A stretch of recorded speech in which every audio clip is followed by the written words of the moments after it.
அனைவருக்கும் வணக்கம். நம்ம இப்போ பாக்கியலட்சுமி சீரியலில் என்னெல்லாம் சுவாரஸ்யமான விஷயங்கள் நடக்குதுன்னு பார்க்கலாம் வாங்க. கோபியை பார்த்த கோவத்தில் நம்ம ஈஸ்வரி பாட்டு கோபிக்கிட்ட வந்து சத்தம் பண்ணாங்க, டேய் ஒழுங்கா அங்கேயே நில்லு, இதுக்கப்புறம் ஒரு அடி காலை உள்ளே எடுத்து வச்சுனா கூட நான் அவ்வளோதான் என்ன பண்ணுவேனே தெரியாது, அம்மான்ற உறவே இல்லைன்னு நேற்றே சொல்லிட்டல அப்படின்னு சொல்லிட்டு நம்ம ஈஸ்வரி கண்டபடி பேச உடனே கோபி வந்து அம்மா என்னை மன்னிச்சிடுங்க, நான் தெரியாமல் பண்ண தப்பு தான், என்னை மன்னிக்க மாட்டீங்களா அப்படின்னு சொல்லிட்டு நம்ம கோபி சொல்கிறாரு.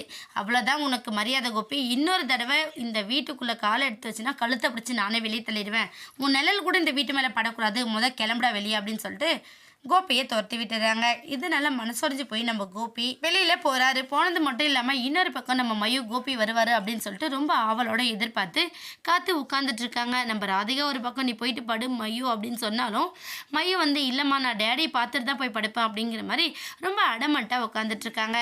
கரெக்டாக அந்த டைமில் நம்ம கோபி போகிறாரு. கோபி போனதுமே என்ன பண்ணுறாங்கன்னு பார்த்தீங்கன்னா மயூவை பார்த்து பேசுகிறாங்க. மயூ ஒரு பக்கம் டேடி நீங்கள் வர மாட்டீங்களோன்னு சொல்லிட்டு நான் பயந்துட்டேன், நீங்கள் வந்தது எனக்கு ரொம்ப சந்தோஷம், சரி நீங்கள் இருங்க நான் போயிட்டு படுக்கிறேன் அப்படின்னு சொல்லிட்டு நம்ம மயூ கிளம்பி போகிறாங்க.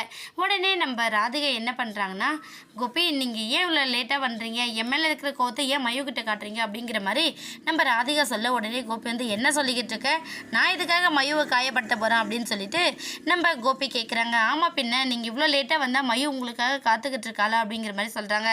இங்கே பாரு நீ எதுவும் பேசாத, மயூக்கு என்ன நல்லது எது பண்ணணும் எப்போ பண்ணணும் அப்படிங்கிற எல்லாமே எனக்கு தெரியும், நீ தேவையில்லாமல் இந்த விஷயத்தை பற்றி சொல்லாத அப்படின்னு சொல்லிட்டு நம்ம கோபி சொல்கிறாங்க.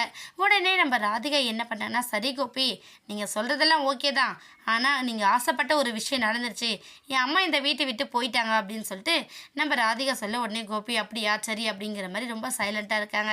சரி எல்லா விஷயத்துலையும் நீங்கள் உங்களை பற்றி யோசிக்கிறீங்க சரிதான், ஆனால் இதனால மயூக்கு எவ்வளோ பெரிய ப்ராப்ளம் வரும் அப்படின்னு நீங்கள் கொஞ்சமாச்சும் யோசிச்சிங்களா, அவங்க பாட்டு ஏன் பர்மிஷன் இல்லாமல் மயுவை கோர்ட்டு கேஸ் அப்படின்லாம் இழுத்துட்டு வந்தால் மயோட மனசு என்ன பாடுபடும் தெரியாதா அப்படின்னு சொல்லிட்டு நம்ம ராதிகை கேட்க உடனே கோபி வந்து எதில் என்ன தப்பு இருக்குது, என் அம்மா எந்த தப்பு பண்ணலை அப்படின்னு சொல்லி நீங்கள் யாரும் நம்பலை, வேறு வழி இல்லாமல் மயுவை கூட்டிகிட்டு வந்து வெளியே காப்பாற்றி கூட்டிகிட்டு வந்தால் இதில் என்ன தப்பு இருக்குது அப்படிங்கிற மாதிரி நம்ம கோபி சொல்ல உடனே பழையபடி நம்ம ராதிகா கோவப்பட செய்கிறாங்க.